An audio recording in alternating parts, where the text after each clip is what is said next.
ભાગવતના આ મહાત્મ્યની કથામાં પ્રવેશ કરીએ. મહાત્મ્યમાં પ્રવેશ કરતા વ્યાસજી સૌથી પહેલા મંગલાચરણ કરે છે. અને મંગલાચરણ શું છે? મંગલ આચરણ એ જ મંગલાચરણ છે. જો પ્રત્યેક કર્મની શરૂઆત વિચારથી થાય છે. તમે શું વિચારો છો એ પ્રમાણે તમે કર્મ કરો છો. એટલે બહુ જ મહત્વનું છે કે આપણા વિચારમાં પરમાત્માનો પ્રવેશ થાય. અને એ વાત પણ ચોખ્ખી છે, વિચારથી વૈષ્ણવ નહીં બનો ને તો વ્યવહારથી પણ વૈષ્ણવતા બહુ વાર ટકશે નહીં. જેને વૈષ્ણવ તરીકેના વિચાર નથી આવતા એનો વ્યવહાર પણ વૈષ્ણવતાનો બહુ વાર રહેતો નથી. ઘણી વાર લોકો કહે ને સારા વિચાર કરવા જોઈએ, તો આ પણ બહુ શ્રેષ્ઠ અવસ્થા નથી. સારા વિચાર જ આવવા જોઈએ. આપણે તો કરવું એનો અર્થ એ થાય છે કે સારો નથી આવતો એટલે સારો કરવો પડે છે. એ પણ એક પ્રયાસ છે. સારો વિચાર જ પેદા થવો જોઈએ. એટલા માટે મંગલાચરણ એટલે ભગવાનને યાદ કરીને કાર્યની શરૂઆત. કારણ કે મંગલનો નિધિ એ છે, મંગલ રૂપ નિધાન સાવરો મંગલ રૂપ નિધાન. મંગલનો એ નિધિ છે. મંગલમ ભગવાન વિષ્ણુ મંગલમ ગરુડધ્વજ એ મંગલ રૂપ છે. મંગલ મંગલ વ્રજભૂમિ મંગલ મંગલ મિહ શ્રી નંદ યશોદા. આપણે ત્યાં મંગલ રૂપ પરમાત્માને માનવામાં આવ્યા છે. એટલા માટે તમારા દિવસની શરૂઆત પ્રભુને યાદ કરીને કરો. હું તો હંમેશા કથામાં કહું ને કે કમથી કમ 5 વાર, એમ તો મહાપ્રભુજીની તો આજ્ઞા છે અહર્નિશ ભગવત સ્મરણ કરો. તસ્માત સર્વાત્મના નિત્યમ શ્રી કૃષ્ણ શરણમ મમ વદત ભીરેવ સતતમ સ્થેમિત્તે મેમતિ. સતત ગાયના શિંગડા પર રાઈનો દાણો રે એટલી વાર પણ જો ભગવદ નામ ચૂકીએ, ભૂલીએ તો કલયુગ આપણી અંદર પ્રવેશી જાય. ત્યાં સુધીની વાત છે. પણ આપણા જેવા સંસારમાં રહેનારા જીવો જો અહર્નિશ ભગવદ નામ ન લઈ શકતા હોય તો કમથી કમ આટલી વાર, એક જ્યારે જાગો ત્યારે 3 વાર અષ્ટાક્ષરનું સ્મરણ કરો. પહેલો કોળિયો મોઢામાં મૂકતા હો ત્યારે 3 વાર ઠાકોરજીને યાદ કરીને પછી ઘરની બહાર કામ કરવા માટે નીકળો ત્યારે 1 સેકન્ડ ઉંબરા પાસે ઉભા રહી 3 વાર અષ્ટાક્ષર બોલીને નીકળો. ઘરે પાછા આવો ત્યારે 1 સેકન્ડ બહાર ઉભા રહી અષ્ટાક્ષર 3 વાર બોલીને ઘરમાં પ્રવેશ કરો. અને રાતના સૂતા જતા હો ત્યારે સૂતા પહેલા 3 વાર અષ્ટાક્ષર બોલીને સૂવું. કેટલું સરળ સહજ. આમાં તમે ઘણી વાર એક્સક્યુઝ, અમને સંસ્કૃત નથી આવડતું, અમને ગાતા નથી આવડતું, અમને કંઈ બહુ બધું વાંચતા નથી, અમને ખબર નથી. આમાં કઈ જરૂર ખરી? પણ આનું પરિણામ શું આવશે? જો ઘણીવાર જે ઘણી ક્રિયાઓ આપણને બહુ નાની લાગતી હોય છે, પણ એ દેખાતી નાની ક્રિયાઓના પણ પરિણામ ઘણીવાર બહુ મોટા આવતા હોય છે. એક નાનકડી ક્રિયા પણ ખાલી એટલું નક્કી કરો કે પહેલો કોળિયો જે મૂકીશ ને મોઢામાં ઠાકોરજીને યાદ કરીને મૂકીશ, યા પહેલી વાર આંખ ખુલે એટલે પહેલા દર્શન ઠાકોરજીના, પહેલું કંઈક બોલીશ દિવસમાં ત્યારે પહેલી વાર જય શ્રી કૃષ્ણ બોલીશ કોઈની સામે. નાની નાની ઘટનાઓ છે. અને યુવાનો બેઠા હોય તો એમને કહીશ તમારા જીવનમાં આ રીતે પ્રભુને તમારા જીવન સાથે જોડી લો. ભક્તિને કોઈ ઇવેન્ટ ન બનાવો કે અઠવાડિયામાં 1 વાર 2 કલાક આ કરવાનું કે દિવસમાં 1 કલાક તો આ કરવાનું. અને આપણી બી હોશિયારી એટલી છે ને, સારા સારા કામોને ટાઈમ ફ્રેમમાં બાંધી રાખી. કલાક તો પાઠ કરવાના જ અમારે દિવસમાં, કલાક તો અમારે સેવા કરવાની જ. અને ક્રોધ એ તો 24 કલાક કરવાની છૂટ. એમાં ના, લોભ એ તો ગમે ત્યારે કરાય, ઈર્ષા એ તો ગમે ત્યારે કરાય.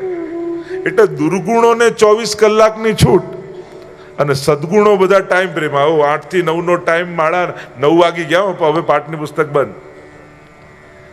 આપણા હંમેશા સારા સારા કાર્યોને એવા સમયમાં બાંધી રાખીએ છીએ અને પાપ માટે કોઈ બંધન રાખતા નથી.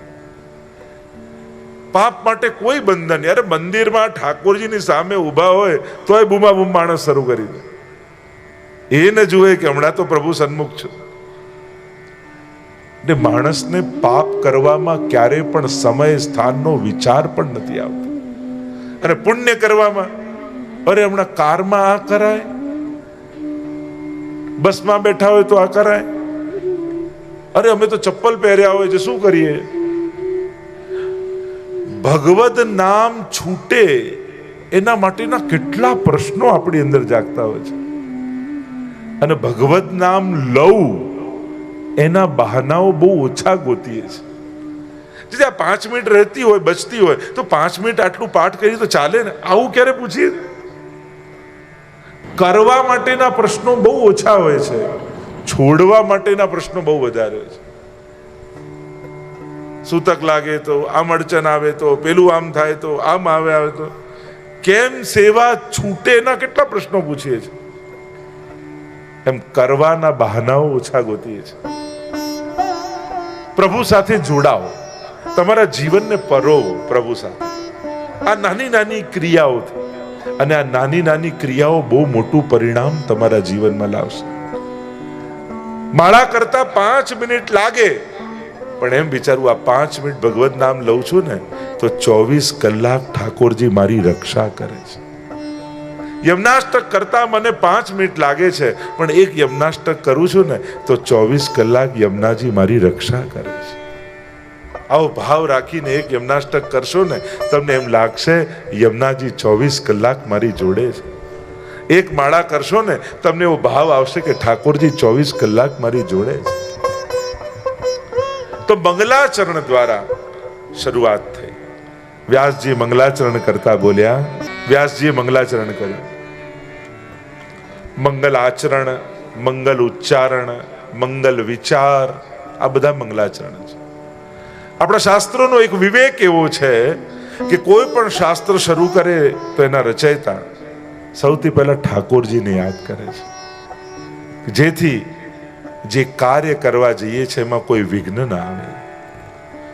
જીવનમાં પણ જો પ્રભુને યાદ કરીને દિવસની શરૂઆત કરશો ને તમારો આખો દિવસ નિર્વિઘ્ન પસાર થશે. એટલે હું તો કહું, જ્યારે મંગળાના દર્શન કરવા જઈએ ને તો મંગળાના દર્શન એ આશીર્વાદ માંગવાનો સમય છે.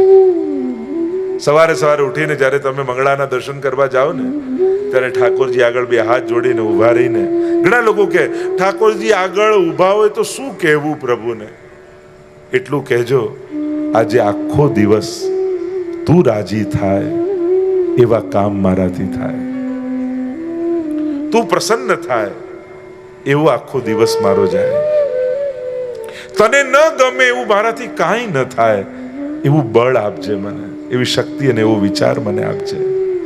મંગળામાં જઈને આવા આશીર્વાદ માંગો પ્રભુ પાસે. અને પાછા ઓફિસેથી પાછા આવતા હો ને ત્યારે શયનના દર્શન એ આભાર માનવાનો સમય કે તારો પ્રભુ ખૂબ આભાર છે, આજે આખો દિવસ મારાથી એવું કાંઈ ન થયું જેનાથી તારી સામે ઊભા રહેવામાં મને શરમ આવે, યા મારી કોઈ ક્રિયા તને ન ગમે, એવું કોઈ કર્મ મારાથી ન થયું, એ બદલ તારો આભાર માનું છું કે તે મને પાપમાંથી બચાવ્યો આજે આખો દિવસ. જો ઘણીવાર પ્રભુ આપણી પાપ કરવાની ઈચ્છા પ્રબળ હોય એટલે માણસ કેમે કરીને રસ્તો ગોતે, પણ ભગવાન સંજોગો ફેરવીને એને પાપથી બચાવી લેતા હોય છે. કારણ કે ઘણીવાર માણસ કોઈના કયાથી ન રોકાય ને તો ભગવાન સંજોગો ફેરવીને એને બચાવી, એને પાપ કરવામાં સફળ ન થવા દે.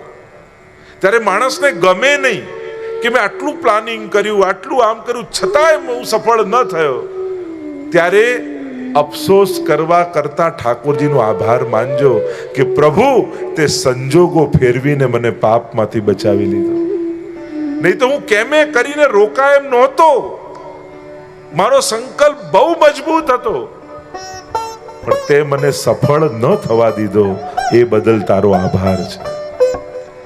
પ્રભુનો આભાર માનજો, શયનનો સમય એટલે આભાર માનવાનો સમય. તો મંગલાચરણ કર્યું પ્રભુને યાદ કરીને, એટલે કે પહેલા જ શ્લોકમાં પ્રભુનું સ્વરૂપ, સામર્થ્ય અને સ્વભાવ ત્રણેયનો પરિચય ઠાકોરજીએ કરાવ્યો. તમે જેની કથા સાંભળવા જઈ રહ્યા છો એનો પરિચય તમને વ્યાસજી કરાવે છે કે આ ભાગવતમાં કોની કથા છે, એનું સ્વરૂપ શું છે.